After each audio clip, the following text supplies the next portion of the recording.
Welcome into the Awesemo.com MMA strategy shows. We're here to get you ready for UFC Vegas 53, which goes down on Saturday inside the UFC Apex there in Las Vegas, Nevada, headlined by a match between top 10 bantamweights, Rob Font taking on Marlon Chito Vera. Co-main event, the old man still in these spots, Andre Arlovsky going for 4 wins in a row for the first time since 2015. Taking on Jake Collier. Of course, we are sponsored by PrizePicks. Talk about the PrizePicks props later on in the show. And of course, if you want to play a little PrizePicks they got some PFL props up there tonight. So you got to check out what they got going on over there at PrizePicks. Of course, as always, I am joined by the fighter, Pete Rogers Jr. Good afternoon, Pete. How you doing, brother? You might be a little too excited about this card, JC. I might need you to simmer down. I don't know if you were pounding Red Bulls or what you were doing before the show, but you need to calm down because we're in for a wild one this weekend. I've got a long day ahead of me. Long day. The Thursdays are my long day. So I'll probably wrap up about 1 a.m. So I got our 12 hours left in the day. Well, you better go easy on the Red Bulls because you're going to crash pretty early then. I'm a Celsius guy. Oh, God.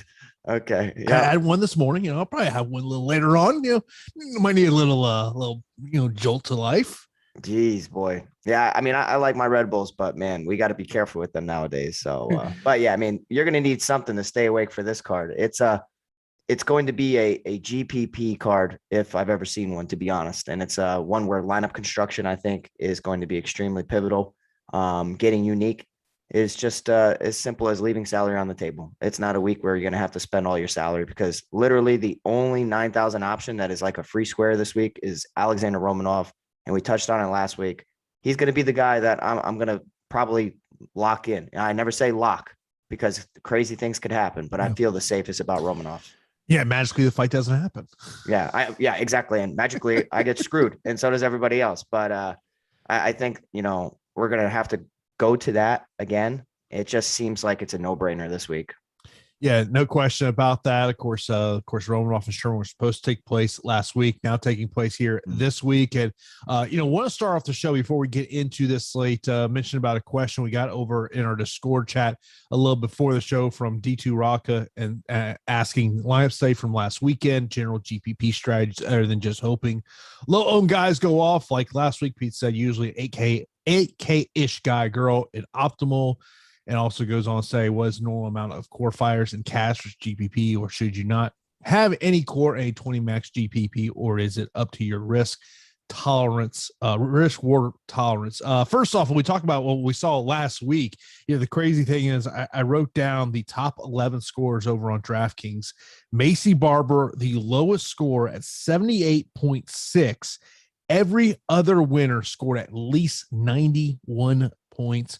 I probably the most surprising thing for me last week was Claudio, what he was able to do with getting that knee bar submission against Clay Guida.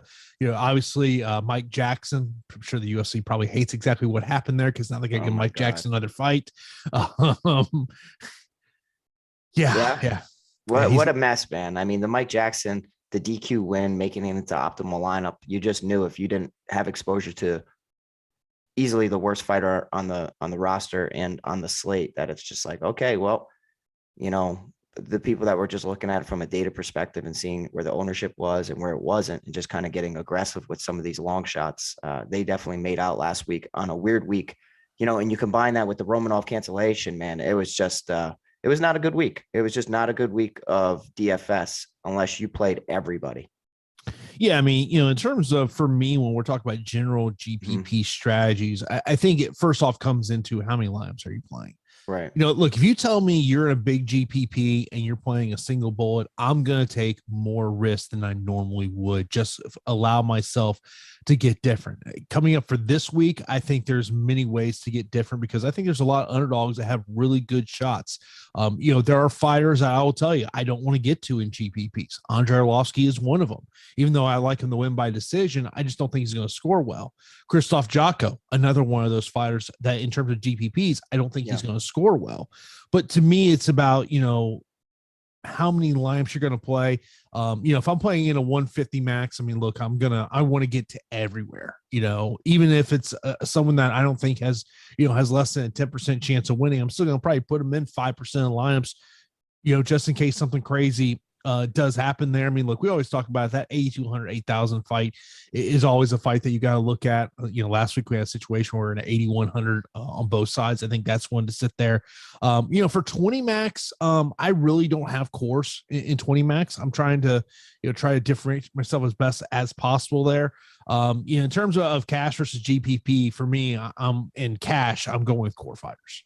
Yeah. So, I mean, the reason that 8,200, 8,000 fights so popular within the optimal lineup is because if a lot of the cheap underdogs don't come through, it's a closely lined fight, tends to be a pick 'em within that situation. And the underdog comes through, a decent amount of times. So that fight is so cheap, and it just allows for a ton of roster flexibility and construction, where it's just like, it's a no brainer. And then especially if like it's a high profile fight priced at that range, then it's really a no-brainer. Outside of that, like, I do like finding one fighter that I'm extremely bullish on, and that's kind of how I build my my lineups. And Romanov this week, I mean, it's I'm not telling you guys anything new, but like, he's a guy that I'm going to be a little bit over the field on. I don't even know how that's possible, but I'm going to get to every combination of him, you know what I mean? Just because I think, like, from a safety and security standpoint, yeah, it could be a heavyweight matchup where maybe they get gassed and it goes 15. I'm not really expecting that. I think the takedowns in ground and pound or submission skills are going to be on display, and it's going to be a round 1 or round 2 finish. But, I do like finding one fighter that I can back for 20 maxes. You don't want to get like too wild, because then it's like, you're starting to run yourself a little thin. I do lean a little bit towards having somewhat of a core, or at least like core fights. Like that's how I like to really view lineups, is targeting fights rather than specific fighters. And for 150 max, I'm all about, going on Awesemo.com, using a fantasy cruncher tool, creating groups, whether it's getting to X amount of underdogs or targeting certain fights. There's different ways that you can do that, and you combine that with all of our tools over on Awesemo, top fighters tool, ownership, all that good stuff. It's really beneficial. I mean, look, if you see me and DK in a cash contest this weekend, just realize you already know who one of my fighters is. Yeah, it's Romanov, bro. It has to be.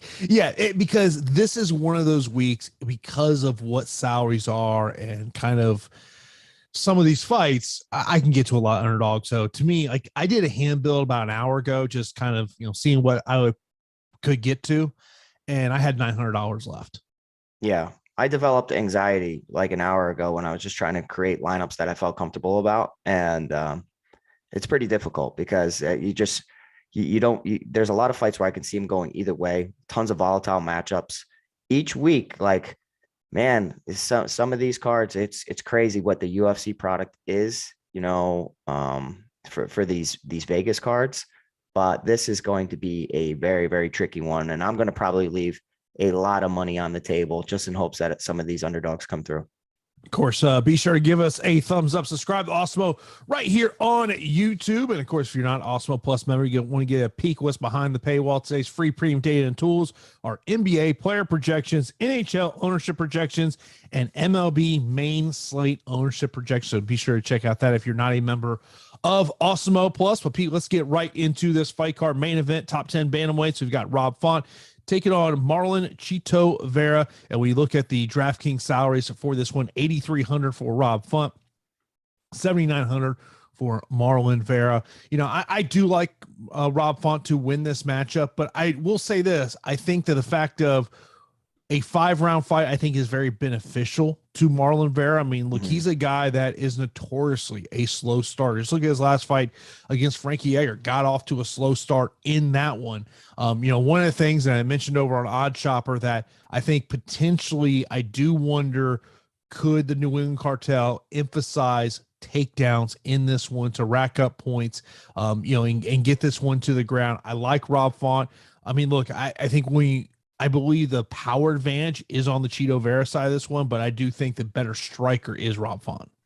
So I'm really torn on this. And just to kind of bring up roster construction again. So I always mention how the 8,200, 8,000 fights a part of the optimal lineup a lot. Well, you're talking about Rob Font at 8,300, Marlon Vera at 7,900. So $100 up for Rob Font, $100 less for Marlon Vera in a 5-round bout. That naturally is going to make these two fighters go into my lineups a ton, just because the 5-round nature. I know it's a striking affair, but I do expect that one side or the other is going to implement some takedowns to solidify some rounds. I'm not truly convinced that Rob Font's going to have like a wrestling advantage, but I do think it's a sneaky way to kind of like put a stamp on a round. I'm interested to see how Rob Font deals with the stance of Marlon Vera, the aggressiveness. They both can switch stances at times. And I feel like Rob Font might go into southpaw stance a little bit. But if he does so, I feel like Chito Vera is going to be trying to, regardless of the stance, start to bury some leg kicks and chew up that lead leg of a pretty talented boxer. And, the boxing advantage is definitely on Rob Font's side. And I loved what I saw in the Jose Aldo fight. He demonstrated excellent heart, just good volume, through 300 strikes. And I thought that he proved that he's one of the top guys within the division. This 5-round nature against a guy who hits really hard and possibly has a jiu-jitsu advantage is just a really strange spot for me. So I'm viewing this fight as a slight lean towards the underdog, even though I'm a Rob Font guy, just from like a build standpoint and a possible, like if I had to pick, I would say that Marlon Vera is probably more alive to find the finish, whereas Rob Font's probably, he can comfortably win a decision. So I'm going to get to this fight a ton. I'm torn on it, as I mentioned, because I do love the striking skills of Rob Font. But anytime that we see a boxer going up against a kickboxer or a Muay Thai artist, if the kickboxer is able to implement leg kicks or rangy kicks, it frustrates the boxer quite often. So it's a slight lean towards Marlon Vera, but I'll be pulling for my guy Rob Font like crazy. And I would agree with something Joshua said in the YouTube chat. This is potentially a great live betting opportunity for Marlon Vera, because the reality is he probably will be down 2-0 after the first 10 minutes. So you might be able to get a good line there. Joshua, absolutely agree with what you had to say there. Now, the co-main event is a heavyweight match. So you got Andrei Arlovski taking on Jake Collier. Andrei Arlovski, 8,400, 7,800 for Jake Collier. I think I mentioned about the beginning of the show, the fact that Andrei Arlovski has a chance to win 4 fights in a row since 2015. Of course, he hasn't had a stoppage victory since 2015 when he defeated Travis Brown. And, obviously when you think about Jake Collier, since he has moved up from 185 to 265, looks like just a completely different person, it is the fact of he has shown a lot of volume. But in Andrei Arlovski fights, he tends to get his opponent into a low volume type of fight. I mean, look, I think this thing's going 15 minutes. In terms of GPPs, I would much rather take shots at Jake Collier than I would Andrei Arlovski, just because I just don't think Andrei Arlovski is going to score high. But I think, this is probably another Andrei Arlovski split decision win. I'll tell you what, it's pretty impressive what Andre has done, within these past 3 fights, decisions over Chase Sherman, Carlos Felipe, Jared Bandera. But I'm more impressed with what I've seen from Jake Collier moving up to heavyweight and having some success. Losing to Tom Aspinall, that's going to happen. Win over Jean Vellante, win over Chase Sherman in this most recent one, a split decision loss to Carlos Felipe, where some people were torn on that decision. I actually really like what I've seen from Jake Collier, and I think that he's showcasing the volume of a middleweight up at heavyweight, and I think the volume can pose a lot of problems for heavyweights. And he's kind of proven that a lot of low-level heavyweights just stink. And, he goes up there and he implements a high-volume attack and he stays away from danger. And if you have better cardio and you prioritize cardio, you can win a lot of these fights. So I think that if from a betting standpoint, you might as well target Andrei Arlovski via decision, because I don't foresee him winning any other way.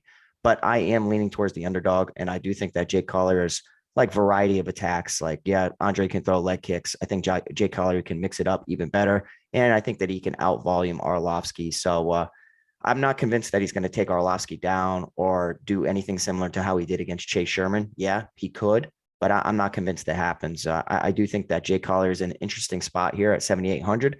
It's just he threw 272 strikes against Jean Vellante, still only scored 79 points. In a loss to Carlos Felipe, he threw 281 significant strikes, only scored 52 in a loss. So call it 82 in a win.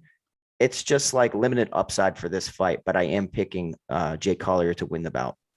Actually just sent Tyler the picture over of Jake Collier as a 185er, as opposed to what he now looks like at heavyweight. It's just a different guy, man.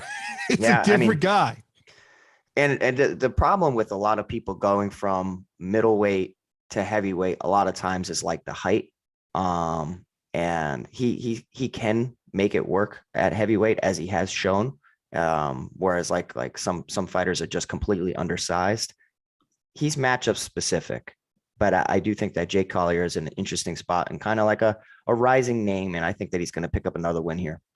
Yeah, I mean, the one thing, if Collier is able to get it done, I think it's just going to be because that massive volume. We've seen him. He looks better than that photo, though. That was Jake Collier against Tom Aspinall. That's that's not doing him true justice. But I mean, that is the transformation we are talking about, and it's pretty crazy. Yeah, no question about it. Next up, we'll move on. We got Andre Fili taking on Joe Anderson. Brito, Fili, 9,300, 6,900 for Brito. This is one I definitely prefer the Andre Fili side of this equation. I do wonder how much we could see him utilize some takedowns to rack up some points. Yeah, it's an interesting fight for me, and I really like Andre Fili, and I like him a lot. And Joe Anderson Brito debuting against Bill Algeo. Getting met with some resistance, throwing 104 significant strikes, landing only 40, attempting 4 takedowns, landing only 2, having about 5 minutes of control time. I do think that he's facing, a staple within the division in Andre Fili, and the UFC is not really giving him any tailor-made matchups. Like, it's like, all right, man, like you're either at this level or you're not. And I feel like they might be disappointed in his debut of losing to Bill Algeo, because like Andre Fili, you're talking about a 17-fight UFC veteran, priced at 9,300. Not really in love with the price tag.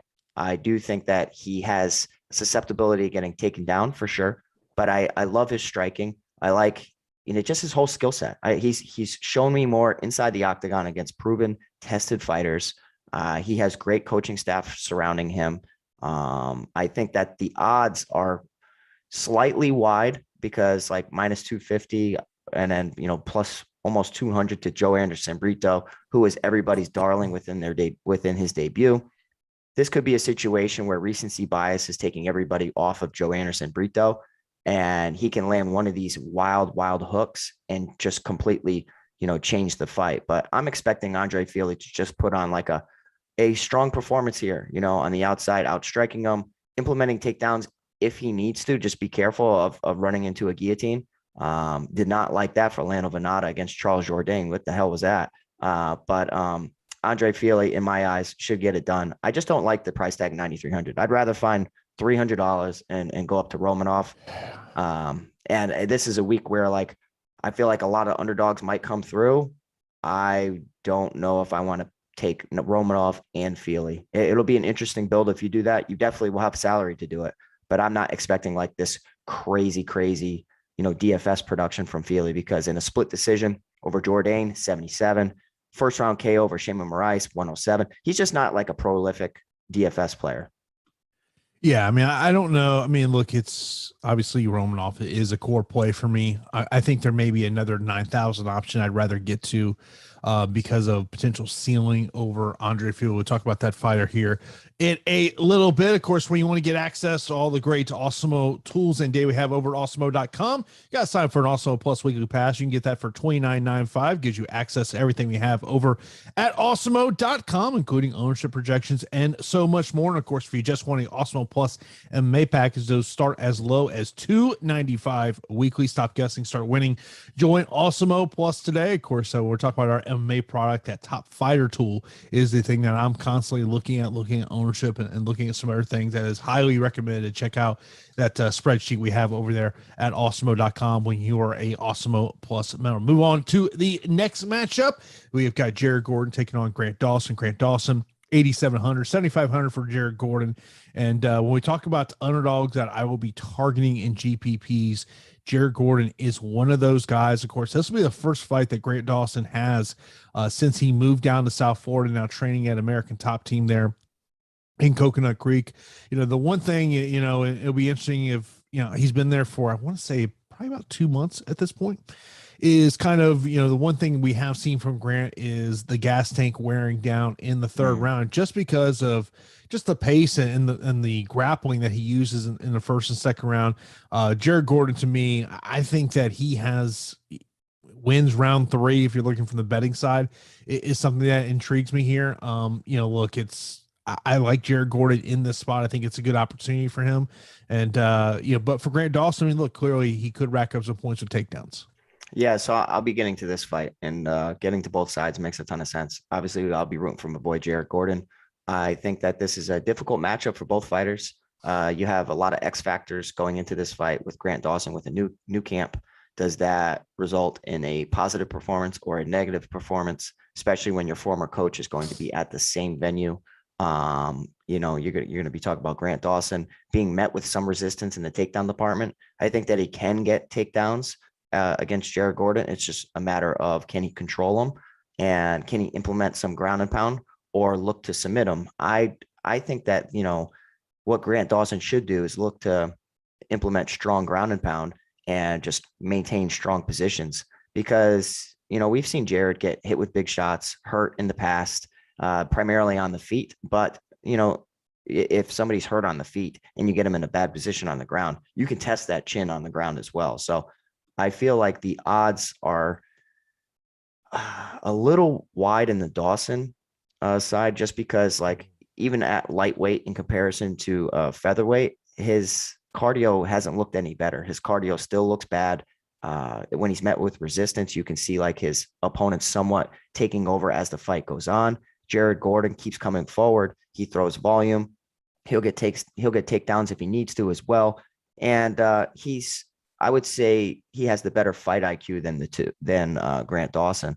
Grant Dawson sometimes is just, I don't know, overexerts himself early, and then he's a sitting duck for rounds 2 and 3. So I will agree with you that Gordon's one of the most intriguing underdogs on the slate, but I don't necessarily have faith in it. This is like a fight where I will create a group, and I think that this has some sneaky upside because I think Jared Gordon, in a decision win over Chris Fishgold, scored 120 DFS points because he landed 3 takedowns, scored 111 over Dan Moret because he landed 2 takedowns. But it's high volume, reversing positions, it's control time, and we already know that Grant Dawson can do the same exact thing, but he tends to ragdoll his opponents, and I think he might be met with some resistance despite shooting 10, 11, 13 takedowns. How many is he really going to land in a situation like that? So this is a volatile matchup. I'll be leaning towards Jared Gordon, but make a group, I would suggest. Yeah, I think this is also a fight, potentially another great live betting opportunity on this card. And, and this is a Sanford MMA versus American Top Team battle between these two guys. And we'll see how this one goes down. Next up, we have got Darren Elkins taking on Tristan Connolly. Darren Elkins, of course, we all know his nickname of the Damage. Of course, now taking on Tristan Connolly. Darren Elkins, 8,600, 7,600 for Tristan Connolly. This is, you talk about fights on this card that I really don't know who I want to favor in either side. I mean, the thing about Darren Elkins, and look, should he be the favorite in this fight? Yes, I do believe he should be the favorite in this fight. But the fact is there's a reason this guy's nickname is the Damage. Yeah, exactly. And it was on full display in his previous performance against Cub Swanson, where he just got absolutely obliterated. A lot of people are probably going to be off Darren Elkins because they see that recent KO loss, and players tend to be a little desperate at finding underdogs. I do think that the experience of Elkins means something here. He's 16-9 in the UFC, whereas Tristan Connolly's only 1-1. With those 25 fights in the UFC, ton of damage. So he definitely lived up to his nickname, and that's something that we have to be careful about. But I think it's matchup dependent. I don't think like Tristan Connolly can hurt him. Maybe his chin's really gone. So even a guy like Tristan Connolly can hurt him on the feet, drop him, and that leads to some elevated scoring from a guy who isn't really like the best DFS guy, even though it's a small sample size. In a 3-round victory over Michel Pereira, he scored 83 fantasy points. Tristan Connolly did. So it's like, I know that's up a couple weight classes. This is down at featherweight. I feel like the weight cut doesn't do him any justice, and I'm going to favor Darren Elkins here at 8,600. He can land takedowns. He can get taken down at times, but it's the pace that really separates himself, and just the volume. I think that if this goes 15, I think that he's just going to have the edge and volume everywhere, striking, wrestling, and just kind of scrambling. So whereas Tristan Connolly's super, super talented in the jiu-jitsu department, I feel like the experience of Elkins is going to do enough at 8,600. Again, limited trust, but I'm favoring Darren Elkins. Yeah, I'm with you on that. Next up, we got Christoph Jocko taking on Gerald Meerschaert. Christoph Jocko, 8,800, 7,400 for Gerald Meerschaert. Look, in terms of GPPs, I think Jocko's going to win this fight. Death taxes, and Christoph Jocko wins via decision. Have you seen how bad these decision rate is for Christoph Jocko? Oh yeah, I'm absolutely. It's ridiculous. It's what's it? 23 wins, 16 via decision. Yeah, it's horrible. Yeah. Horrible. So I was talking about it on my show last night. It's crazy. The fact of, this is just, look, he's going to want to sit on the outside. Now, look, I think in terms of GPPs, I do not mind getting to Gerald Meerschaert, because if Gerald Meerschaert is going to win this fight, it's him getting this thing to the ground and getting a submission win. I don't like Jocko in terms of GPPs. Look, I just think he's going to sit on the outside. He's going to jab his way to a decision victory. Yeah, Jocko kind of doesn't do himself justice, and he's always in close fights because he's just, what the hell are you doing in there? Like I mean, he threw 196 significant strikes against Sean Strickland, landed 37. That is like putrid like accuracy. Like that's pretty bad. And a lot of times he'll just stay on the outside, kind of makes like he'll scramble. A lot of people try to take him down. He can get takedowns. He can get taken down. I think that Gerald Meerschaert for the most of his career and like in all of his wins, he's a prolific submission guy. So he's like a submission guy or a bust. I think that like Jocko should be wise to this, but there's no way that I'm going to be like over the field on Jocko because again, I think it's going to go the distance. Listen to these DFS scores: 55 in a split decision over Misha Serkinov, 64 in a decision over Eric Anders, 76 over Barrio, 98 against Alan Amedovski, but that was largely due to him getting 4 takedowns. So, I mean, 67 against Talis Leites. I mean, there's a lot of 60s and 70s performances right there. So I think for like GPPs, you got to circle Gerald's name because, you know, Jocko has been submitted via guillotine in the past and Gerald has a sweet guillotine. Things can happen in a fight. One shot can make you shoot. When you're tired, you could shoot desperately and leave your neck out there. So I'm still picking Jocko to win the fight, but like for GPPs, I probably will include Meerschaert in the pool, and I might even uncheck Christoph Jocko just because of the terrible performances. Jocko, in all his time in the UFC, has only scored 2 knockdowns. One of those came in a stoppage win back in 2016 against the Barn Cat, Tandem McCrory. Yeah, I know. It is crazy. And, you know, I don't know, man. It's just like Jocko could possibly hurt him. I don't really see it. He's only had 2 knockdowns in the UFC. One was against Tandem McCrory.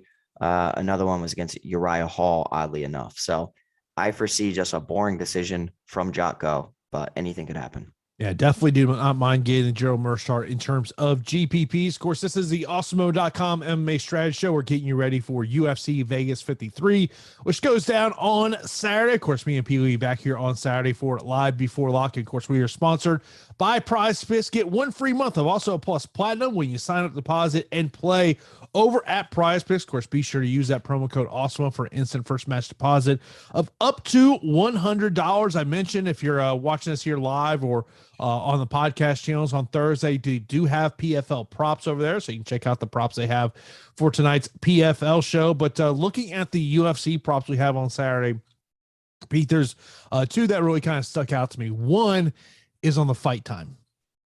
It's a guy we just talked about, Christoph Jocko, 12.5. I don't even gotta say what I'm playing.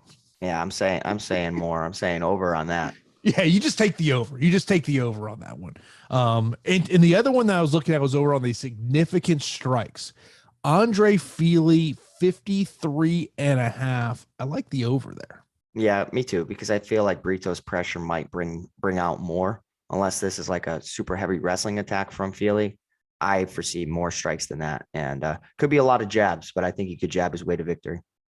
Yeah, I will tell you, when it comes to those PFL props, I'm kind of looking at some of those fight times because I think we could have some quick stoppages tonight. Well, not in the Lance Palmer Chris Wade fight.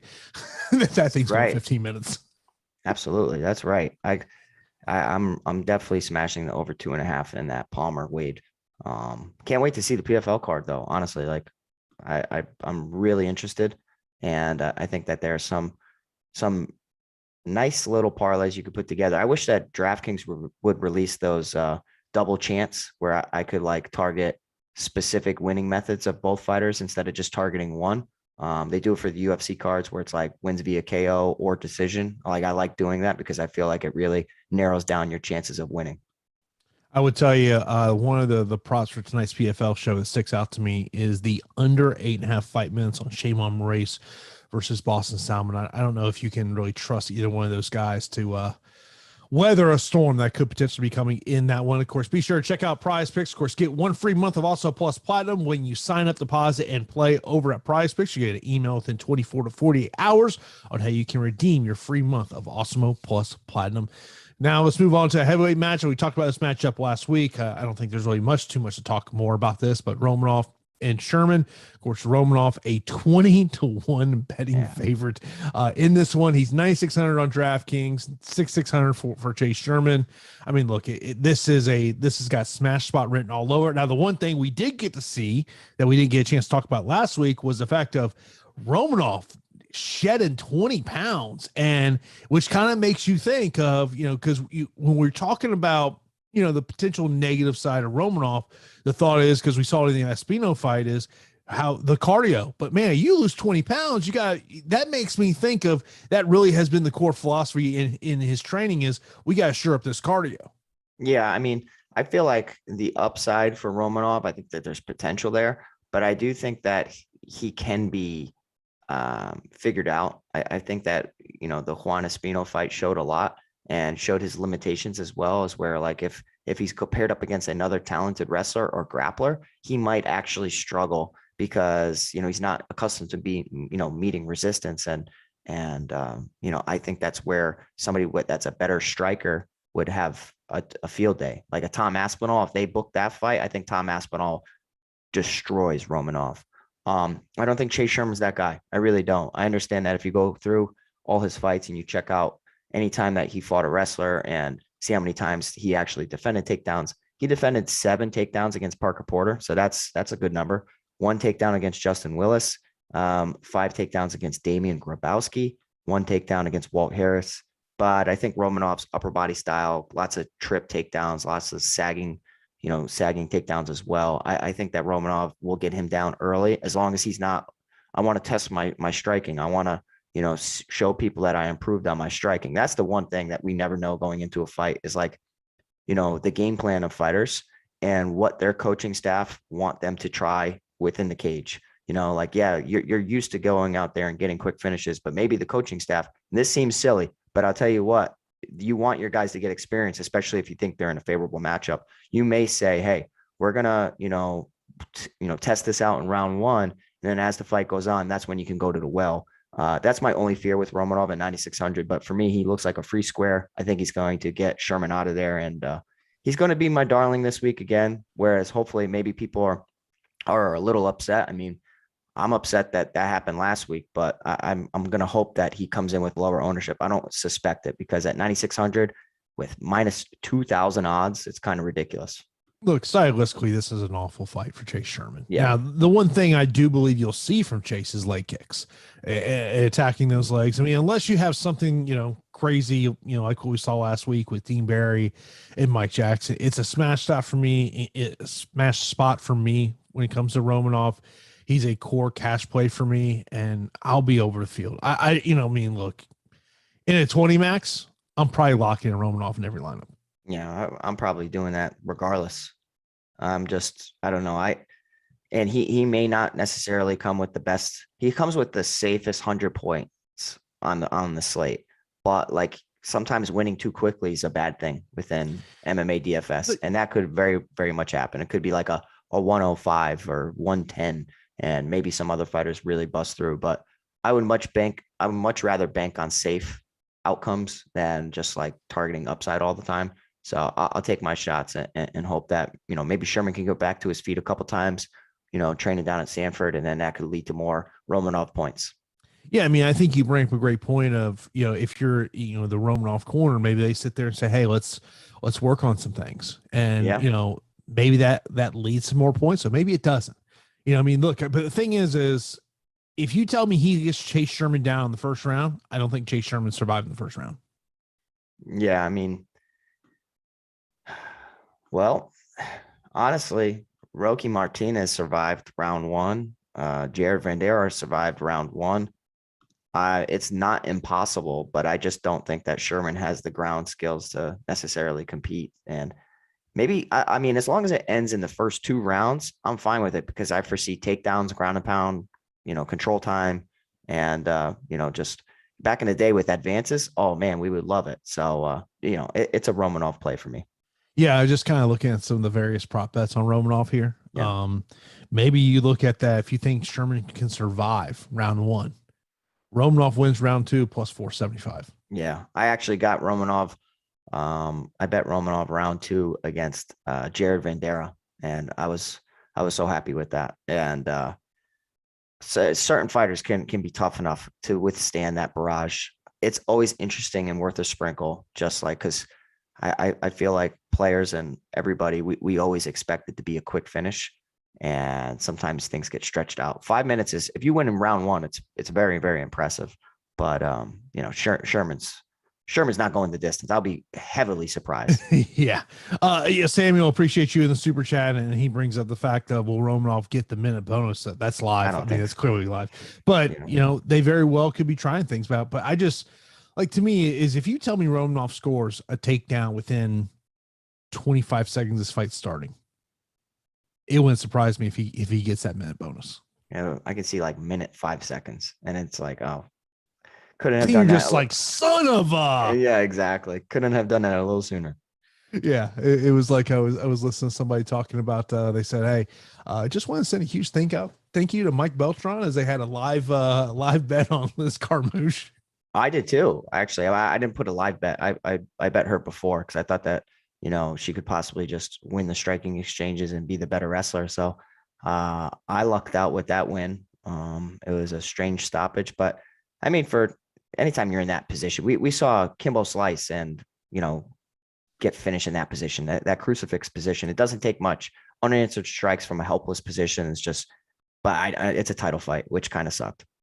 Yeah, I think the one thing, and I spoke about this last time on my podcast, of sitting there and going, you know, there's one person who had a very clear view of Juliana Velasquez, and that is the referee. Clearly, Yeah, Mike Beltran saw something.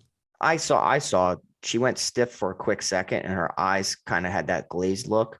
And anytime you see that, referee wants to hop in there before you take any unanswered shots, even if it's just like a flash. But there's a line, especially when it's like a championship fight. But hey, what do we know? You know, give credit possibly to the referee, but it's tough, because you want them to have fighter safety, but you also want fighter to have like a shot to especially when she was like winning. You know what I mean? Yeah. Here's the thing. Could you name 3 better referees in the game right now than Mike Beltran? I think it's a very difficult job, and a lot of people don't give referees enough credit. I think that we're quick, and they don't make judge. A lot of money. I mean, they really don't. I mean, it's like they're quick to criticize, and it's because people have money on it. But it's a very difficult job, and things happen quickly. And I like the, you know, implementation of replay. I think that a couple weekends ago, they dropped the ball with how certain things should have been, where it went to, you know what I mean? Like, then last week we saw a DQ. So it's weird. There needs to be some consistency. And I think that we're going to be working through it, but it's kind of like learning on the job for a lot of situations. Embracing technology. I mean, look, at the end of the day, we're still a very young sport. And you know, and I mean, look, commissions want to embrace anything that's there. I mean, one of the things that you're seeing more and more of is the ability for a judge to have a monitor straight in front of them for when maybe their vantage point is blocked. Like, it was a UFC show, I don't know if it was last weekend or 2 weeks ago, where one of the UFC cameramen got right in front of the judge. Yeah. I always thought that was a great, you know, thing to add, is make sure, because you see the judges, they're like this, they're trying to see around people and you know, whatever. And it's like, yo, they need to be paid attention at all times. I was at a Bellator show, and literally, and the Bellator cage has blind spots, the way the cage is. And literally you saw the judge stand up to try to see what was going on. Definitely something like the second you saw baseball implement like technology, that's when, you know, okay, fighting, we need to definitely have it. Like baseball, don't worry, PFL's got, they have the smart cage, and they'll tell you can we eliminate the lower third of all these stats that are literally useless? I mean, the more stats, the better. I'm all for it. I'm all for, like, just, you know this. If I give you stats of a fight, it doesn't necessarily tell you the story of the fight. No, of course not, because it's context and matchups, and they can be helpful, though. I definitely think that they can be helpful, but you also have to combine that with fight tape and matchups and, you know, a lot of things. So that's where we come in. And then let's move on to the next matchup. We have got a flyweight matchup. You got Francisco Figueiredo, of course, the younger brother of Davison Figueiredo, taking on Daniel Da Silva. Daniel Da Silva, the slight favorite in this one. This is your 8,200, 8,000 fight. Francisco Figueiredo is the 8,000 fighter in this one. Are you shaking your head, Pete? Are you see this? Oh, yikes. Yeah, I mean, it's an ugly fight. It's an extremely low-level fight. You got Figueiredo, who's 1-1 in the UFC. You got Lacerda, who's 0-1 in the UFC, priced accordingly as a pick'em, essentially. And, like, I have no faith in either one of these guys. It's a weight class where it's super high activity. And I feel like Daniel Lacerda didn't necessarily show his best in his debut against Jeff Molina, who is a very, very tough out. Francisco Figueiredo, outside of doing the champ a favor, I think that, the UFC is pretty disappointed in what he brings to the table. He's a low volume striker, only threw 45 significant strikes against Malcolm Gordon, only threw 53 against Jerome Rivera. And that was largely due to being taken down or getting takedowns himself. He went 2 for 2 in takedowns against Malcolm Gordon, had 4 minutes of control time. 4 of 6 takedowns against Jerome Rivera, 7 minutes of control time. I just feel like if there's a ceiling on anybody, it's not Francisco Figueiredo. I feel like he has super, super low level. And I mean, if Daniel Lacerda wins, I would have to say he probably presents a higher score than Francisco Figueiredo. So what you're telling me is significant strikes land per minute 1.9 is not good? No, it's not good, Jason. It's because he's not a talented wrestler either. No. It's like, okay. So if you're over at UFCstats.com and you're looking at the tape on this one, obviously the 1.9 is not a good number. If I look to the other side of the column and I look at strikes absorbed per minute. Yeah. For Daniel Da Silva, 8.15. Yeah, bro. I mean, that's completely overblown because Jeff Molina just destroyed him. But I'll tell you what, like, it's tough to trust either one of these guys. I don't necessarily know who has the superior wrestling or superior grappling. I would say that Lacerda probably has the better striking of the two, though. At 8,200, he has some sneaky upside, but this is just a fight where I'll be just including into my player pool where I don't care who I get. I feel like it could end up, being such a volatile fight, and maybe Francisco Figueiredo gets takedowns and submits them, or I mean, who the hell knows with this fight? I'm going to lean towards Lacerda just because he looks like to be the more explosive athlete, whereas Francisco is just super plodding and just the output doesn't seem there. Like Daniel Lacerda, listen to this, in not even a full 2 rounds threw 25 significant strikes, which is not a lot. Francisco Figueiredo in 3 complete rounds threw 45 and 50 strikes. So I would just say that Lacerda has the volume edge, and I feel like it might be enough to pull away with the victory here. Yeah, I mean, look, this is when you're talking about the lower end of the UFC flyweight division. These are two of the guys that are in there, no question about it. Of course, well, the thing that me and Pete love to see after the fights are over, we love to see those winning screenshots. We want to see you go into the Awesemo Hall of Fame this week. Of course, you'll be rocking that Awesemo avatar on your DFS profile when you finish in the top 3 with a contest of over 5,000 contestants. Tweet your wins to @AwesemoHOF. You'll win a free month of Awesemo Plus Platinum. Only 1 free month can be awarded to a user per calendar year. Congratulations to Jordan taking down first place, $50,000 in the big NBA contest over there on DraftKings. Kudos to you. Only had 3 lineups in there and taking down first place. Kudos to you. Next up, we got Wicked taking down over $10,000 in first place there. Congratulations in a NBA contest. Also, the Boss Man, Alex, showing you what he's been doing with the MLB props of taking down $7,500 over there. You got to check out all the props that we have over at Awesemo.com. Also, congratulations to Ryan taking down first place over in a MLB contest on FanDuel. BK taking down first place in an NBA contest over there on DraftKings. And taking down 2 contests, winning $2,500 in the second contest. Congratulations to him. Yeah, you got to check out all those prop bets that Alex is putting up every day. Every time I see that little notification come to Discord chat, I'm like, oh, let me go check that out. Yeah, I definitely want to start doing those again. And this could be hopeful. I'm hoping it's a big weekend. Like, I'm hoping it's a big weekend, and we started off right with PFL tonight. I can't wait. I really, really, really want to see this PFL card, and largely because I have money on it. The real story comes out. Yeah, of course. I mean, I don't know. There's money to be made. The odds are completely ridiculous, which sucks, but I'll be putting something out there if they ended up posting those double winning methods.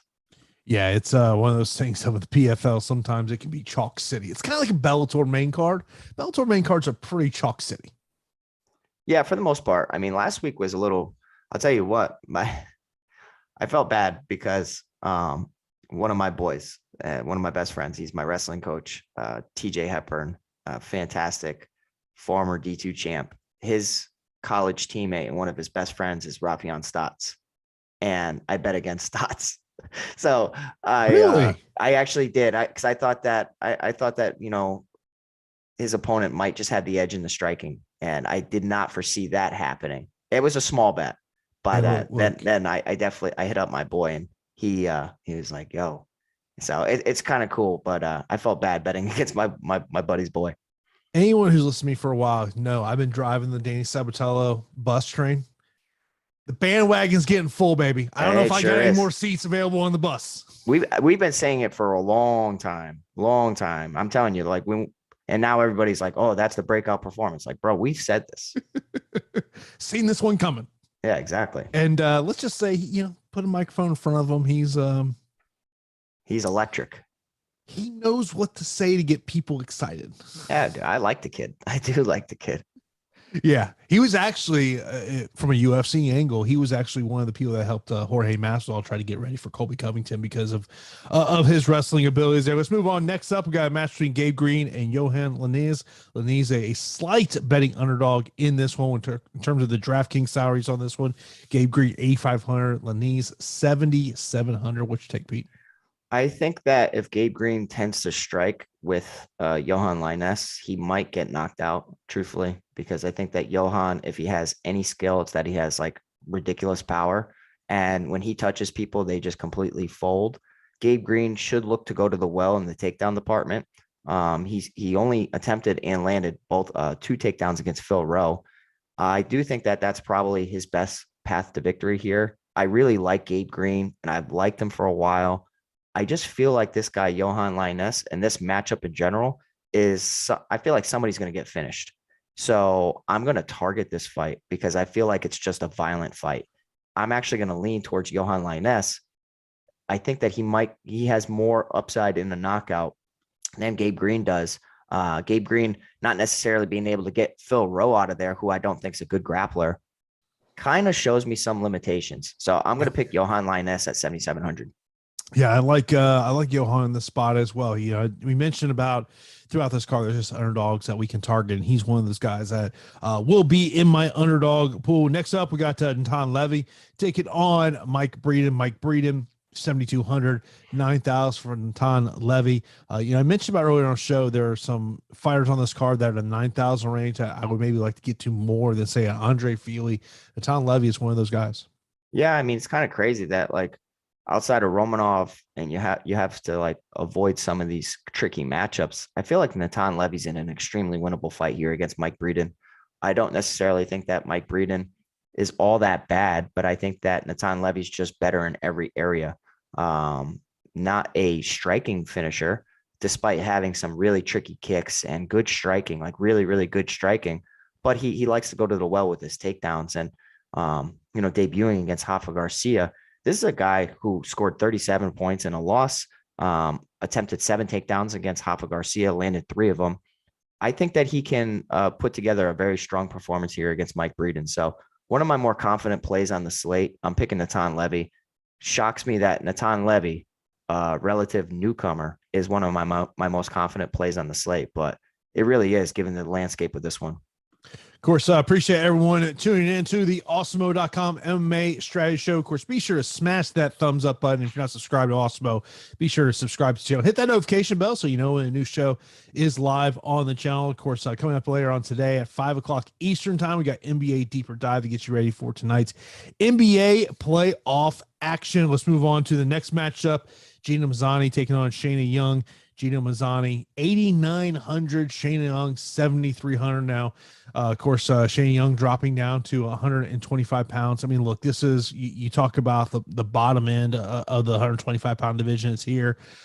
Gina Mazzani, I mean, look, she could rack down takedowns, but man, you're not going to feel comfortable at this price tag with Gina Mazzani. No, I don't feel comfortable with the price tag, but I feel like she has significant grappling upside and takedown upside in this matchup. And if you look at the box scores for both fighters, it's just completely horrible. Gina Mazzani 2-5 in the UFC. Shayna Young 0-2 in the UFC. Shayna Young with some horrible takedown defense and just grappling in general. Gina Mazzani with some horrible striking, but not nearly as bad as Shayna Young's wrestling. So it's like, what comes first? You know, who exposes who first? I'm going to pick Gina Mazzani in this matchup. I think that there is some sneaky upside. She could possibly get a submission win, or just some ground and pound, or just endless takedowns. Her gas tank needs some improving. Hopefully she worked on that this camp, but Shayna Young doesn't necessarily, show any resistance in the takedown defense department. I mean, she defended 5 against Macy Chasson, yes, but Macy's not necessarily like a strong wrestler. Like Macy will chain together takedowns, but likes to strike. I think that Gina Mazzani should go out there and wrestle early and often. So she has some potential on this slate. 8,900. Hate the price tag. Man, but I got to pick her. Yeah, I mean, look, you have to pick Gina Mazzani in the spot, takedown potential. I will say maybe a little bit of concern of, could that gas, if this thing hits the third round, which I would expect it probably does, is that gas tank there? That'd be my concern about that. In the opening matchup, we've got Candelario taking on Tahara. Tahara, the overwhelming favorite in this one, 9,200, 7,000 for Candelario. I think the odds are too high. I think this fight is closer than what the odds say. I mean, look, obviously Tahara coming over, a lot of his fights have ended in the first round. 7 of his 10 pro wins have come in the first round. So that's always one of those things of, I mean, look, he's going to want to get the fight to the ground. No question about that. That's what he does. My concern is I wonder if what happens if this fight hits second and third round, what it'll be like. Carlos Candelario, we're both very familiar with him. He had some injuries that kept him away, retired, short time. And of course, has come back here. I mean, look, if you tell me Candelario can keep this fight on the feet, I think he's going to win. I just don't know if he can. Yeah, and that's a good question, because I do think that the odds are wide for both fighters debuting in the UFC, where Carlos has had that, the Dana White Contender Series experience already, being somewhat acclimated. It's a big deal, especially with international talent coming over here. I know that Tetsuya Taira is, a pretty prolific submission artist and has really good, jiu-jitsu, but sneaky wrestling. So Carlos Candelario, if you look at any of his fights, his Achilles heel is his wrestling. He'll get taken down. He'll get controlled at times. His straight up jiu-jitsu is solid. And I know that he trains extensively on it now, and he always has. It's just like, I could see Tetsuya Taira kind of backpacking him, or just like getting in a control situation and winning a round or two. And this fight coming down to damage versus control time, where I would suspect Tetsuya Taira to have more control time and takedowns, and Carlos Candelario to have the upper hand in the striking. So whereas the odds are wide, I do feel like they are favoring the correct side, because if you look at Carlos Candelario's tape, man, he gets taken down pretty easily in some situations. And I think that Tetsuya Taira has some sneaky submission skills, but I don't think he's going to pick up a submission win. It'll be a decision win. And Carlos is a live dog. I feel like I've been saying the same thing for a lot of these fights. I'm going to have exposure to Carlos.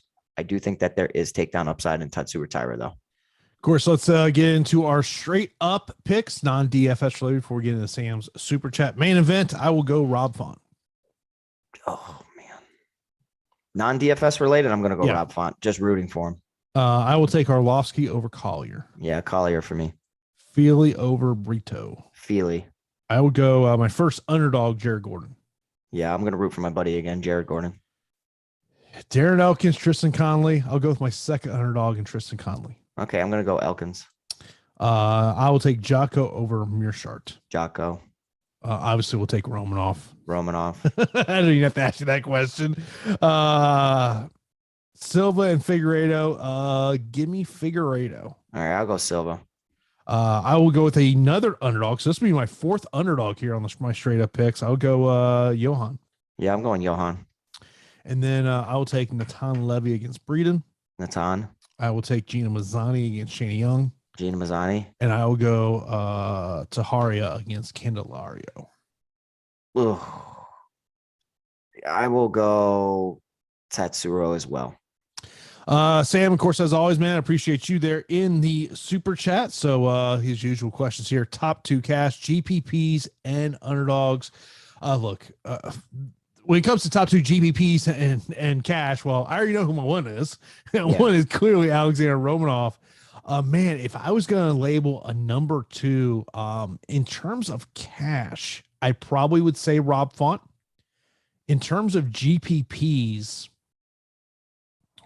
man, it's probably, I would say Levy. Yeah, I'm gonna say Levy, but I mean, this is a card where it's like just so ugly.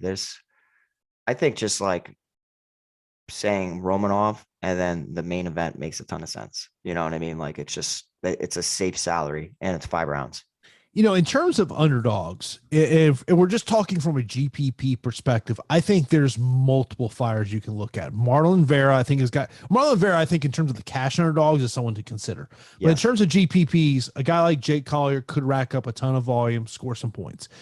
You got to look at Jared Gordon at 7,500, potential stoppage with him there. Gerald Mearshart, you know, he's always alive for a submission finish at 7,400. Johan, I think is another one to look at in terms of underdogs, in terms of GPPs. Yeah, I mean, you laid it out perfectly. I like Marlon Vera from a cash and even a GPP standpoint because we don't necessarily know how this is going to go in the later rounds.